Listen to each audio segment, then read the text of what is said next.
নমস্কাৰ বন্ধু বান্ধৱীসকল, আজি মই আপোনালোকৰ লগত শ্বেয়াৰ কৰিম অসম পুলিচৰ যি আসাম পুলিচৰ পোষ্ট ওলাইছে এবি আৰু ইউবি পদসমূহ বা কামাণ্ডো বেটেল গ্ৰাউণ্ড তেওঁলোক সেই পদসমূহত এপ্লাই কৰিবৰ বাবে আপোনালোকৰ যি পিআৰচিৰ ৰিকুৱাৰমেণ্ট আছিল সেই পিআৰচিৰ ৰিকুৱাৰমেণ্টৰ সলনি আপোনালোকৰ কি ডকুমেণ্ট আপোনালোকক লাগিব। তো সেই আপোনালোকে ভিডিঅ'টো সম্পূৰ্ণকৈ চাব আৰু ভিডিঅ'টো যদি ভাল লাগে তেনেহ'লে আপোনালোকে চেনেলটো ছাবস্ক্ৰাইব কৰি দিব আৰু যদি ভাল নালাগে আপোনালোকে ছাবস্ক্ৰাইব নকৰিব, মোৰ কোনো ক'ব লগা কথা নাই। কিন্তু ফ্ৰেণ্ডছ, যদি ভাল লাগিছে এটা লাইকো কৰি দিব, কাৰণ আপোনালোকৰ লাইকৰ পৰা মোৰ অলপ আগ্ৰহ বাঢ়িব যে ভিডিঅ' বনোৱাৰ প্ৰতি। তো ফ্ৰেণ্ডছ, এই ভিডিঅ'টো সম্পূৰ্ণকৈ চাব। তো আহক দেৰি নকৰাকৈ ভিডিঅ'টো আৰম্ভ কৰোঁ। যেনেকুৱা নেকি গম পাইছে অসম পুলিচৰ এবি আৰু ইউবি পদসমূহত এপ্লাই কৰিবৰ বাবে আপোনালোকৰ পিআৰচিৰ ৰিকুৱাৰমেণ্ট আছিল। তো পিআৰচি আপোনালোকৰ বৰ্তমান নালাগে, কিয় নালাগে আপোনালোকৰ এপ্লাই কৰোঁতে নালাগে।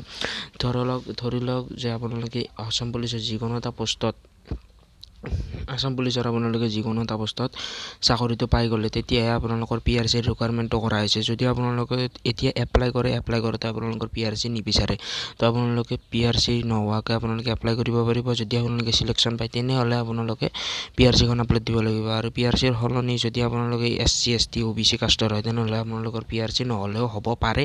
এইটো আপোনালোকৰ ডাইৰেক্টলি কোৱা নাই যে নহ'লেও হ'ব, কিন্তু এইটোৰ বিষয়ে চৰকাৰে চিন্তা চৰ্চা কৰি আছে।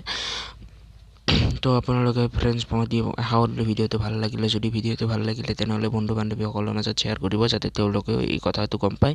আৰু এইটো তো ফ্ৰেণ্ডছ, আজিলৈ নেক্সট আৰু এটা ভিডিঅ'লৈ মই আপোনালোকৰ সন্মুখত উপস্থিত হ'বলৈ চেষ্টা কৰিম। জয় আই অসম।